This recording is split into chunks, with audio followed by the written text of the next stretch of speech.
G'day and welcome back to my channel. Today we have our brand new Parkes 15 Mark III by Ezytrail. 15 foot long, pretty self-explanatory.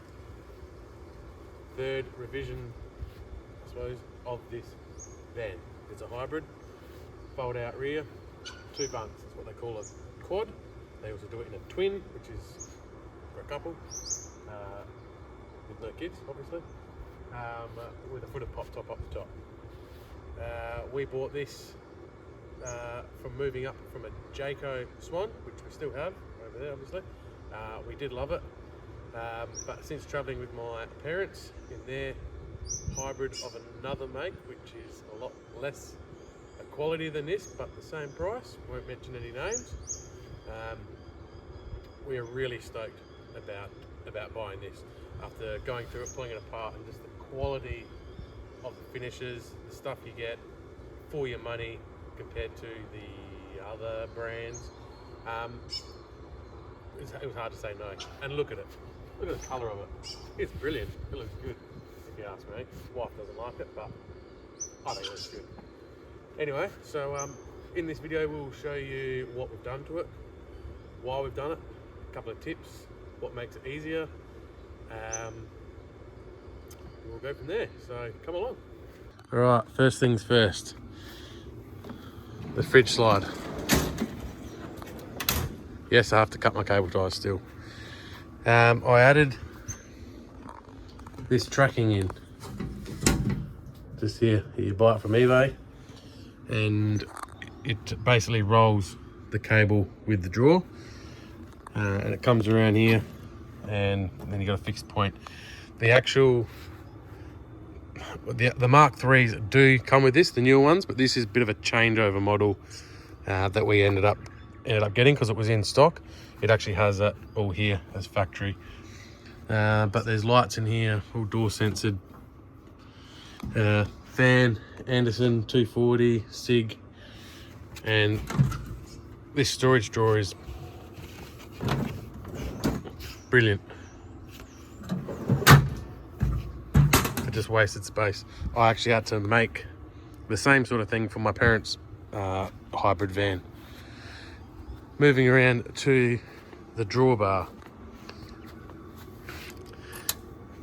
These cables that come with it for the breakaway are ridiculously long. They're normally twice that length, and that's, you know, and the only way to put them on is to pull that out, do a loop, like a what do you call it, like a choke knot around the rear bar of your car. So now I've just got a quick release latch that I'll hook onto a spare hole in the back of my next gen Ranger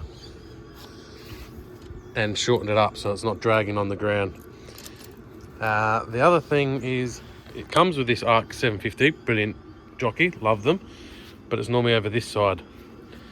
Now the thing is, I don't know why, but in Australia we drive on the right hand side, so we get out of the right hand side of the car. You wouldn't want to have to walk all the way around your car just to wind your jockey on or off. So I've moved it to the driver's side, so you basically get straight out your car, walk down, and then you can latch it on. Didn't feel the need to go for the DO35. I quite like these Alco ball hitches. They articulate in every which way possible, but I have a lot of trailers. Most of them all have ball hitches, so I don't want to have to keep changing hitches on my car every time I want to tow a different trailer. And then all the other standard features, gas line, water line, blah blah blah. Other thing we have done is just added a small shelf in. There's stuff like block out walls for the awning and whatnot. Go to Bunnings, get yourself some of these little elastic rubber bands, and you can easily fix things. Like, people don't accommodate this spot around your fridge or your generator or wherever. Like, it doesn't affect your generator slide whatsoever. So just think outside the square, use those spots. We also added in a SOG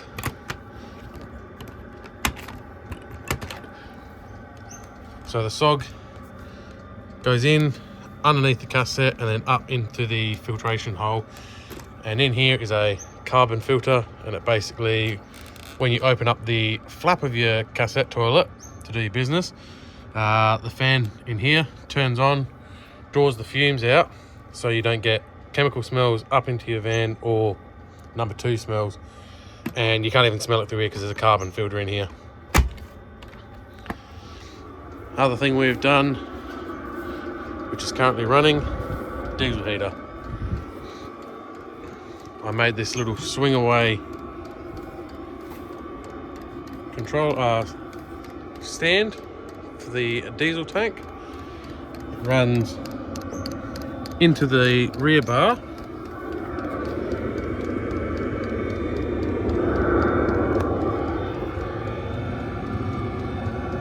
and then out up under there. Exhaust is all mounted, so then when you close your rear canopy up, that just locks away. Into the new revised pantry on these Mark 3s. Again, you order this new, it'll actually come with lights up in here. Mine unfortunately didn't, being a changeover model. And we have also added in a USB for charging phones and that, which is a bit silly. I don't know why they wouldn't do it out here already, because you'd charge a UE boom or phones and whatnot. As you can see, we've got cables here. These things are pretty useless unless you're just going to carry a heap of spices. You can't fit much in them. There was another one over this side which we removed. And same as this drawer, you can't fit a whole heap in it. There was another bar that went across here that we actually had to cut out to make that top shelf usable. That's our wine glasses. But we're thinking we might take these shelves out, put some foam in, and cut out the shape of wine bottles and spirit bottles so that they can be in there for travel. Moving back over to the fridge slide, actually, if you get onto LCS 4x4, he profile cuts and folds some aluminium handles, which you pop rivet onto these two. He does them in different lengths and custom lengths, so you just push down in the middle and it's got a grab handle. You can pull the whole thing out rather than having to pull that one down, pull that one down, pull it out. So it's a one-hand movement. This is brilliant. So you can get onto him and purchase yourself one of them. Okay, we're now inside the very toasty warm camper trailer due to our diesel heater, which I'll show you the install on. Now, Ezytrail, if you order it from factory, they'll fit it right down in there under the seat. Okay, all well and good, but that is very great storage, I would say, right over the axle. So we decided to put a Panasonic microwave in there, so we didn't have to keep picking it up and moving it around. Permanently fixed, still have plenty of storage, which we haven't filled yet. But if you follow that ducting, there's a beautiful spot right there, as you've seen before, at the back of the camper trailer, underneath the bed. Now that ducting doesn't touch a thing. I made these standoffs here, pretty simple. Holds the ducting away from the hot water heater, away from any cabling and water pipes. Another standoff just there, feeds it around. One outlet there, another outlet there for the kids. And we actually mounted the controller up in there, and the cable runs up and down through there. And the factory harness that comes with the diesel heater, cheap Chinese diesel heater, 130 bucks. All I have to do is extend the earth to go to the shunt to connect it in. Everything else is as per normal, and didn't have to drill any holes to run that unit. And it's hidden from my 2-year-old who likes to press buttons. And you all know you don't want these diesel heaters being turned on and off a million times. The other thing I suggest adding is a Savvy Level.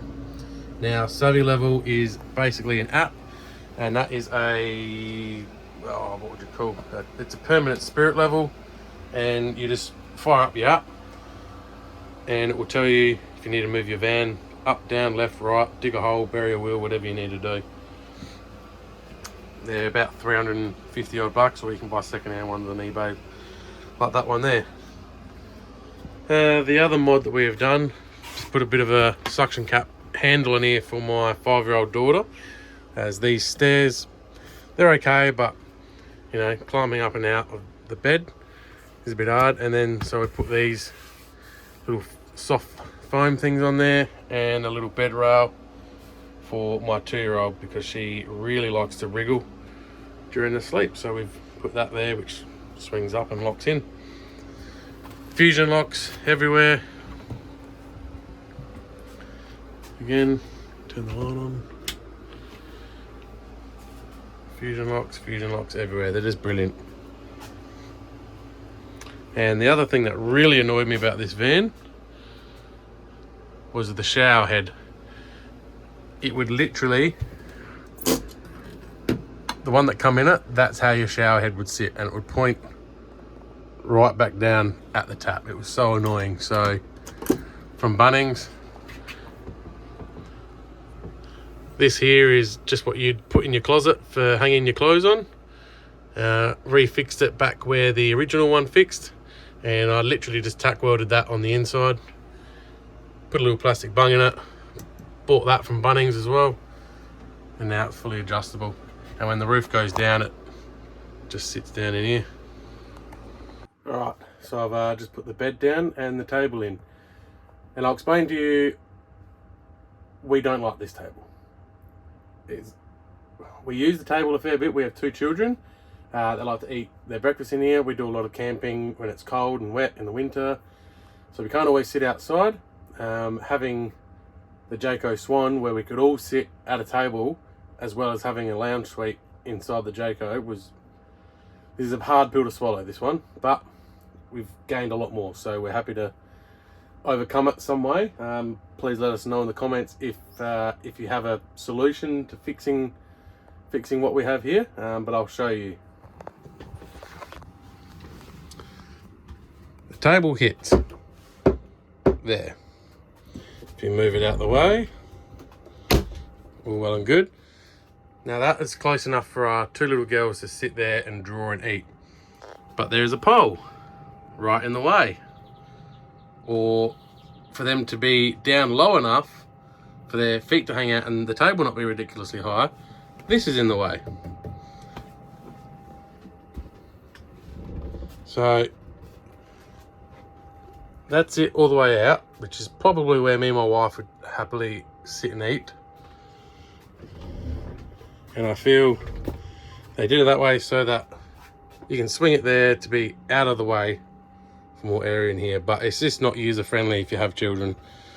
So we're looking at a couple of different options that aren't floor mounted, but will allow our kids to sit at the table. Now the other thing we've done is that it normally comes with hanging space there. I don't know about you, but when you go camping, you're not wearing shirts. Like, nothing I ever take camping needs hanging up. Well, a lot of the stuff I own doesn't need hanging up because I'm a tradie and I don't wear shirts and suits. But when you're going away camping, you're normally just wearing hoodies, shorts, pants, whatever. You know, yeah, your wife might want to hang a dress up, but we found it better to just put some shelves in with these big canvas clear top bags, which is a perfect fit for inside these cupboards. So that's what we've done, as well as added some shelves in here and a whole heap of storage containers. I basically just took some measurements. These are actually out there old Jayco, these clear ones, but I found, okay, I got a bit of a spot there, a bit of a spot there, so I measured them, took a heap of measurements for everything, went to Kmart, went to Bunnings, went to Cheapest Chips, whatever I could find that would fit, I bought, and now we can just fill it with whatever we need. Stuff, you know. And don't forget, don't be afraid to put things under here. Yeah, there's pipes and whatnot, but stuff you don't use very often, or stuff that can get dirty, throw them down in there. Like, no harm in putting your toaster and whatnot down there. We also bought this bin from Bunnings. Sorry, not from Bunnings, from eBay.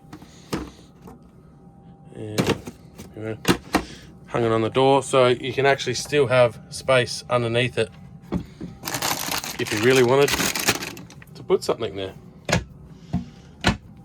As well as, you know, dustpan and broom. Like, yeah, there's a heap of other stuff in there, but our broom, we unscrew the end.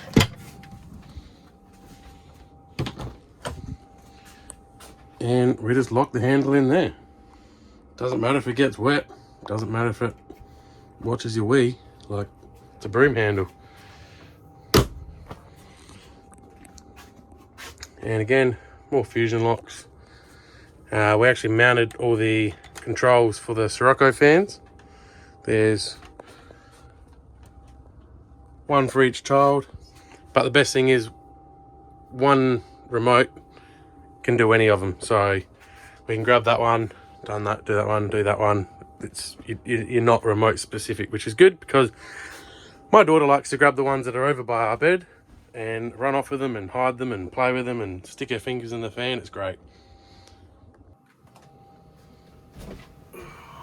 Right, so why did we buy this? Why did we upgrade from a Jayco Swan to this? Well, a couple of things. After travelling with my parents, we seen how easy their life was setting up. We did 2 weeks in the Northern Territory, went up for Finke with the kids. Now, it was great having the Jayco Swan because you had everything. We had that thing set up beautifully. So we could run the aircon, heating, big battery system, charge everything we needed to. We put, you know, good suspension in it, good tyres, so we could take it off road, but like we weren't afraid to take it off road. Had plenty of water storage, battery storage, plenty of solar. Like it was just brilliant. So why did we change? Well, pulling bed ends in and out every single night, we got sick of that. We plan on doing a lot more travelling, and like I said, we do like to travel, rain, hail or shine. In that Jayco, it was just a bit annoying because it is canvas on the outside and PVC, so you'd have to try and get up in the morning and get the thing dry to pack it down. Whereas this, you just literally pull the roof down, pull the beds in, and away you go, put your dishes away. Like, it was that simple for my parents to do. I was up every morning packing down everything out of spot, which was hard to get to because we just didn't have as easy access storage. We made it work, we took everything we needed, it just took a little bit more to get to everything that we needed to use. So while I'm packing up, my parents are having a nice old sleep in, or they'd take my kids and they'd feed them breakfast, which is nice. And then they'd literally kick the kids out, they'd get changed and pull the roof down, pull the bed in, and they'd hitch up and go. So it was just that simple. Now they do have a different brand hybrid, like I said before. They've just spent a little over 10 grand to do a battery system on it. Yep, their hybrid came with a 200 amp hour lithium. 200 amp hours, yep, okay. Went flat the first time they used it, and they hardly had anything running on it. The shunt and the battery monitor were telling you two different voltages and what was there and what wasn't there. You pulled the roof off their cabinet to where their 12 volt system is, and it was just a bird's nest of Chinese writing on it, like scotch locks and crimps. It was horrid. So we did a custom lithium battery setup in that, nearly 600 amp hours. Put 2 DC-DCs in it because amazingly they give you a charger, or they give you a lithium battery, don't give you a DC-DC charger. So they expect you to charge it by plugging in, which they give you a 15 amp 240 input, like 15 amps for a 200 amp hour lithium. Mate, like you'd have that thing charged for a week before you could even go away. It was ridiculous. Or relying on the solar on the roof, which was 300 on the roof, and they give you a 300 panel, a portable panel, which is very debatable if that's 300 watts or not. So that's all you got to charge it. They said, yeah, just plug it into your car. I said, if you know anything about lithium, you can't just plug a lithium in via your Anderson and it will charge. It needs a certain charging algorithm to be able to do so, or else you'll just ruin that battery. So they paid 60 grand for that. It had a Dometic aircon, had Truma hot water, had a couple of good bits. Technically made in the same factory as this van that I'm sitting in here. Stuff like the chassis hasn't got as good gussets as what I could see. The welding, the end plates, it's got Chinese suspension. So you watch my parents' van go down the road, it's bouncy like this.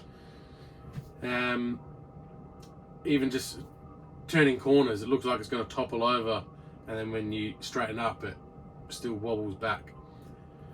The way their A-arms are is different to this, the way it's set up. This van here has Petter's Australian-made shocks in it. It has projector 12-volt gear, so it has the full intelligent IntelliRV, I think they call it. Projector's not the best, but it's better than what was in the other vans available for this same price range. This does have a DC-DC charger in it. It did come with 240 amp hours of lithium, which I actually added on another battery of their on when I ordered the thing. So it has got 360 amp hours of Ezytrail lithium. Time will tell if that'll work. I suspect I'll probably have to change those batteries out. I am going to put a Red Arc DC-DC on there because it has a 25 amp hour DC-DC, which is okay for maybe 150 amp hours of lithium, but not for 360. So we'll be putting a Red Arc 1250 50 amp on here. It has got 400 watts of solar on the roof, and I've got a hardcore panel as well. So yesterday it was quite sunny. I had just the roof running. That was giving me about 8 amps on the gauge. I plugged in my hardcore and that went up to like 22 amps. So that's 400 watts on the roof giving me 8 amps, or my 200 portable was giving me 12 amps. So I also suspect I'll be changing all the panels on the roof, probably adding in a few more. If you look at the roof of this, they've just widened T-junctioned them all in, so there's a lot of places that it can fail or leak or come unplugged, which I really don't like. So yeah, I'll be putting fixed solar on the roof, all hardwired into its own MPPT controller, and then I'll just use the Red Arc solar input for my blanket, my portable blanket.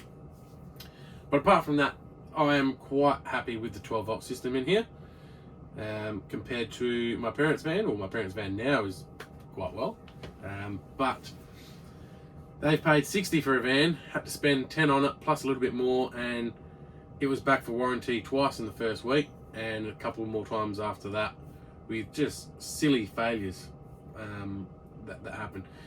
Their awning is an electric awning. It failed quite a few times, and it's different to the awning on this. Although they're technically classed as the same sort of awning, the one on this is a exact replica of a Fiamma, as in the legs, the parts. I've had a Fiamma on my Jayco. I've taken parts off of that and compared them. They're exactly the same. So anything you need for this, I just buy a Fiamma part for it because it'll fit.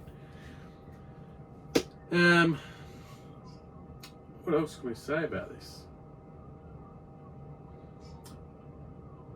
Oh, the air conditioner. So our first time out in this, we're on a powered site, which is unlike us, but we just wanted to do a rundown, so we went to a local caravan park here in Adelaide, and it come with a Truma aircon. We turned the thing on for heat, and it literally sounded like possums were jumping and dancing on the roof every time it kicked in and out.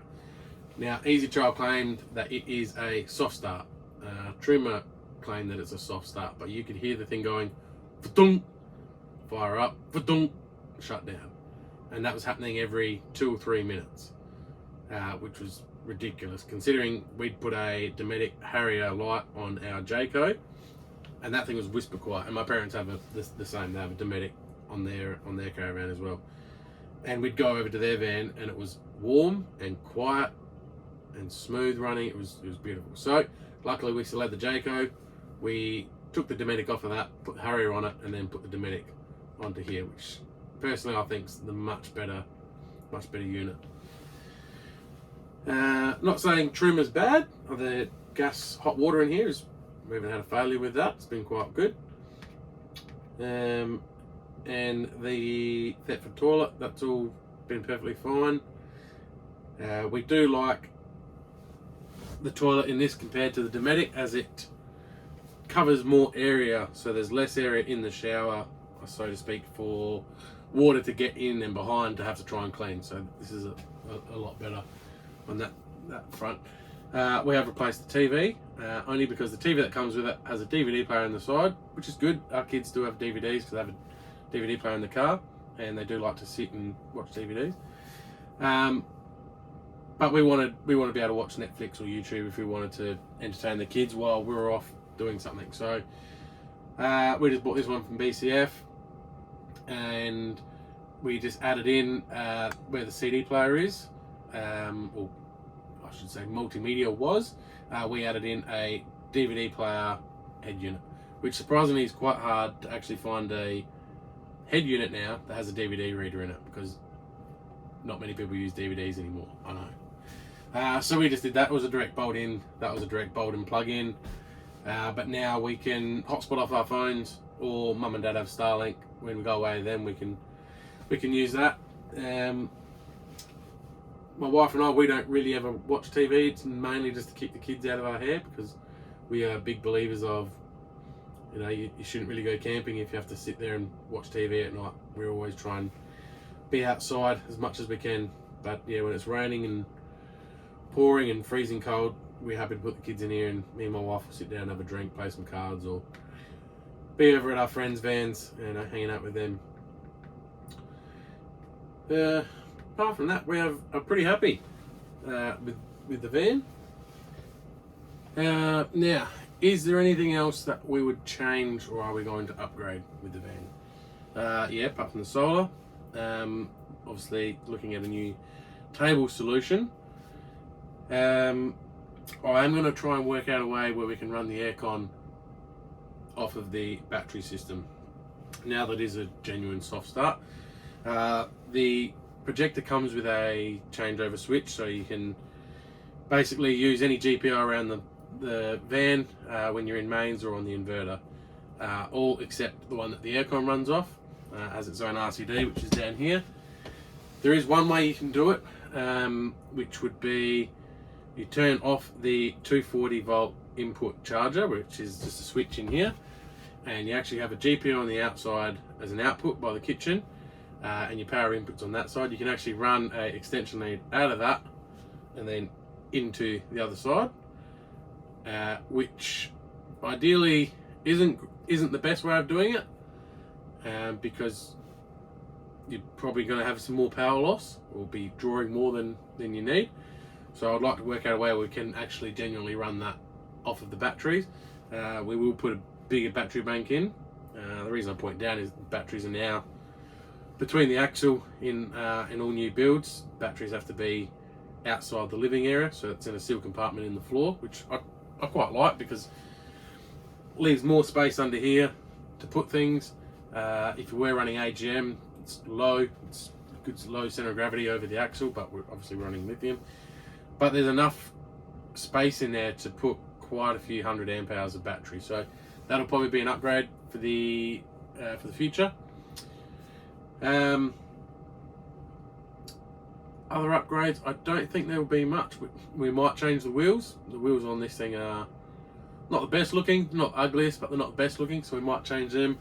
Has got mud terrain tyres. I don't really see a point in having mud terrain tyres on a camper trailer. Not for us anyway. We don't do a lot of mud holes or anything like that with our campers. And I suppose a muddy will be better if you're actually powering that muddy. It's not just being dragged, so you could actually power it, spin it, flick the mud out. This is only going to have the inertia of what the car's allowing it to pull. So probably just put some good quality all-terrains on it, around the same size with probably some better looking wheels possibly. But apart from that, we are stoked. We like the colour scheme in here. We like the leather feel. We like the colour. We like the bench top. We like that it was quite bright in here with the colour of the wooden floors, the white bench tops. We like that it's white on either side of the walls. My parents' is all black down there, so it made it look like a bit dungeony. And their canvas or PVC at the roof is a lot darker, so it makes their 16-foot van feel a bit smaller. There's only a twin, not a bunk. And we liked, so we like the Genya colour scheme, and obviously we've got a bigger manhole which you could actually stand and get out of there if need be.